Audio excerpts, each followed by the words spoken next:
নমস্কাৰ, মই পাপু দত্তই মোৰ ইউটিউব চেনেল পাপু দত্ত অফিচিয়েললৈ আপোনালোক সকলোকে আন্তৰিকতাৰে স্বাগতম জনাইছোঁ।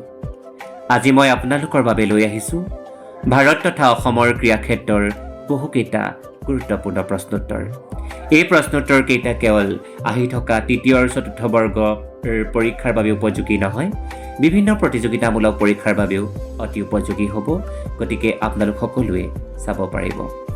আৰু যদি এতিয়ালৈকে আপোনালোক কোনোবাই মোৰ চেনেলটো ছাবস্ক্ৰাইব কৰা নাই, গতিকে চেনেলটো ছাবস্ক্ৰাইব কৰি দিব। আৰু ভিডিঅ'টো যদি চাই ভাল পায় তেতিয়াহ'লে লাইক কৰিব, কমেণ্ট কৰিব আৰু আপোনালোকৰ প্ৰিয় বন্ধুবৰ্গলৈ শ্বেয়াৰ কৰি দি বন্ধুবৰ্গকো চোৱাৰ সুবিধা কৰি দিব। আহক পলম নকৰি ভিডিঅ'টি আৰম্ভ কৰোঁ। আজি ভিডিঅ'টিৰ প্ৰথমটি প্ৰশ্ন হৈছে, মেজৰ ধ্যানচান্দ খেলৰত্ন বঁটাক পূৰ্বতে কি নামেৰে জনা গৈছিল?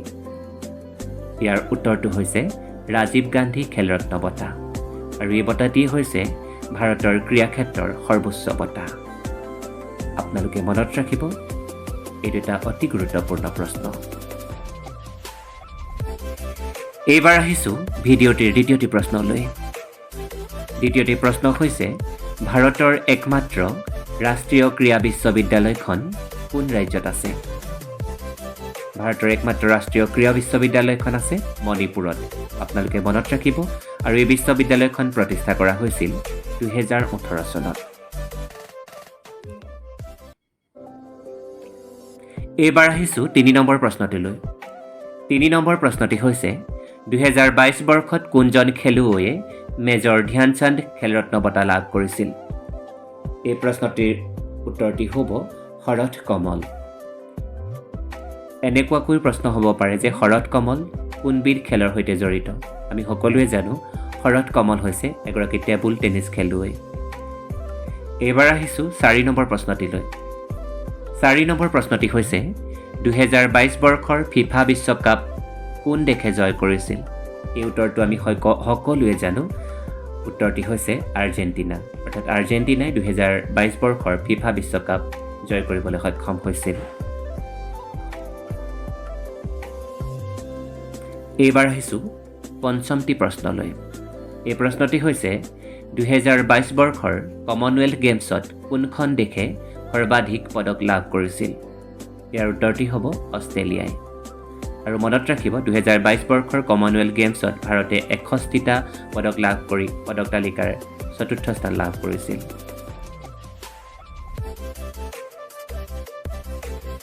এইবাৰ আহিছোঁ 6 নম্বৰ প্ৰশ্নটিলৈ। 6 নম্বৰ প্ৰশ্নটি হৈছে, 2022 বৰ্ষৰ কমনৱেলথ গেমছত স্বৰ্ণ পদক বিজয়ী নয়নমণি শইকীয়া কোনবিধ খেলৰ সৈতে জড়িত? এইটো এটা অতি গুৰুত্বপূৰ্ণ প্ৰশ্ন। আপোনালোকে মনত ৰাখিব, ইয়াৰ উত্তৰটি হৈছে লোন বল। অৰ্থাৎ নয়নমণি শইকীয়া লোন বলৰ লগত জড়িত। এইবাৰ আহিছোঁ 7 নম্বৰ প্ৰশ্নটিলৈ। 7 নম্বৰ প্ৰশ্নটি হৈছে, ভাৰতবৰ্ষই বৰ্তমানলৈকে কিমানবাৰ বিশ্বকাপ ক্ৰিকেট জয় কৰিবলৈ সক্ষম হৈছে? এই প্ৰশ্নটি এটা অতি গুৰুত্বপূৰ্ণ প্ৰশ্ন।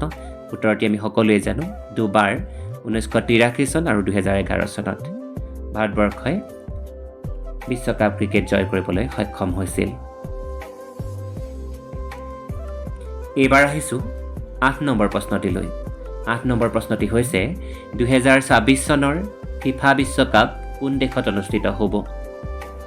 মনত ৰাখিব, 2026 চনৰ ফিফা বিশ্বকাপ যুটীয়াভাৱে 3খন দেশে অনুষ্ঠিত কৰিব। দেশ 3খন হৈছে আমেৰিকা যুক্তৰাষ্ট্ৰ, মেক্সিকো আৰু কানাডা।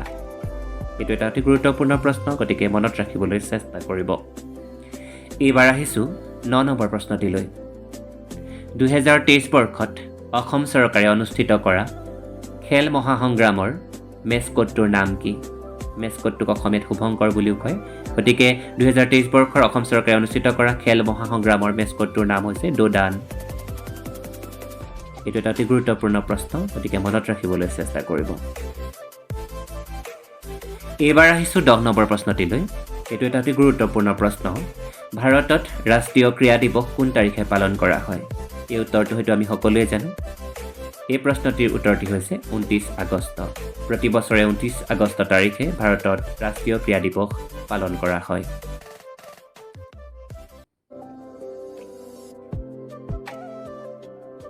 এইবাৰ আহিছোঁ 11 নম্বৰ প্ৰশ্নটিলৈ। এইটো এটা অতি গুৰুত্বপূৰ্ণ প্ৰশ্ন, আপোনালোক সকলোৱে মনত ৰাখিব। প্ৰশ্নটি হৈছে ভাৰতীয় কোনজন খেলুৱৈক ফ্লাইং শিখ আখ্যা দিয়া হয়? এই উত্তৰটো হয়তো আমি সকলোৱে জানো, দৌৰবিদ মিলখা সিঙক ফ্লাইং শিখ আখ্যা দিয়া হয়।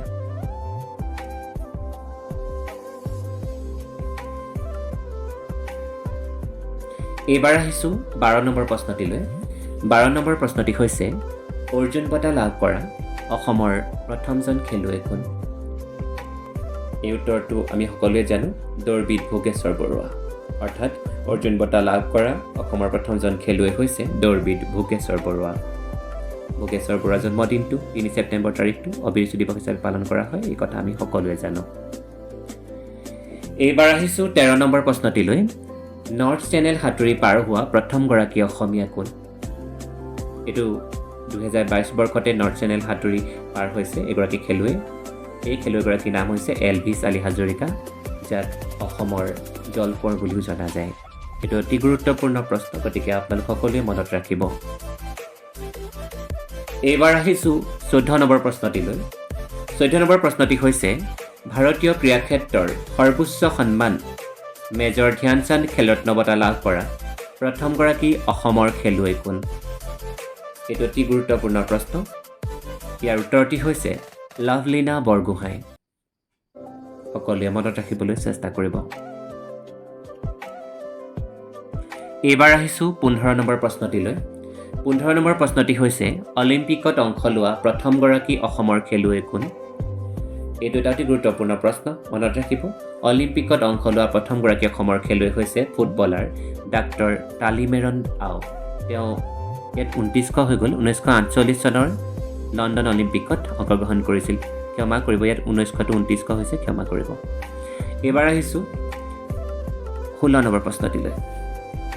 16 নম্বৰ প্ৰশ্নটি হৈছে অলিম্পিকত অংশ লোৱা ভাৰতৰ সৰ্বকনিষ্ঠ বক্সাৰগৰাকী কোন আছিল? এইটো এটা অতি গুৰুত্বপূৰ্ণ প্ৰশ্ন।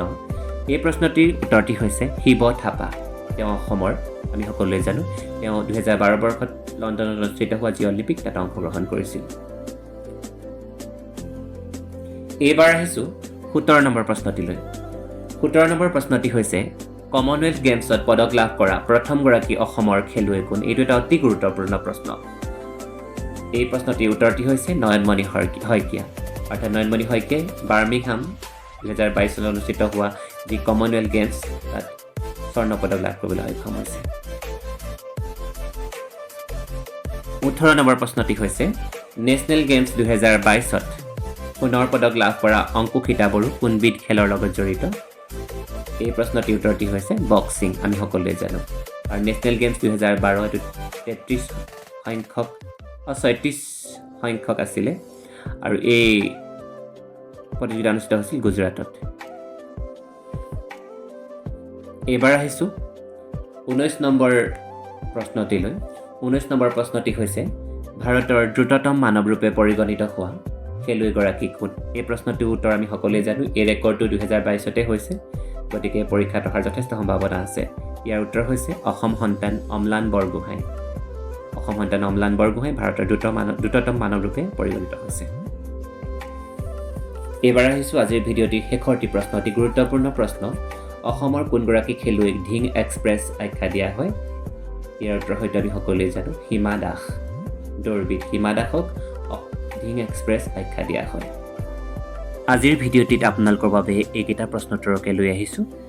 আশা কৰোঁ আপোনালোকে প্ৰশ্নোত্তৰকেইটা জানি যথেষ্ট উপকৃত হৈছে, আৰু বহু প্ৰশ্নোত্তৰ আলোচনা কৰিবলৈ আছে। গতিকে আপোনালোকে মোৰ এই ভিডিঅ'টি সম্পূৰ্ণকৈ চাব, লাইক কৰিব, কমেণ্ট কৰিব, আৰু যদি চেনেলটো ছাবস্ক্ৰাইব কৰা নাই ছাবস্ক্ৰাইব কৰিব। তেতিয়া মই যথেষ্ট অনুপ্ৰাণিত হ'ম পুনৰ ভাল ভাল ভিডিঅ' আপোনালোকৰ কাষলৈ লৈ আহিবৰ কাৰণে। আজিলৈ ইমানতে এৰিছোঁ। পুনৰ লগ হ'ম আন এটা নতুন ভিডিঅ'ৰ সৈতে। ধন্যবাদ।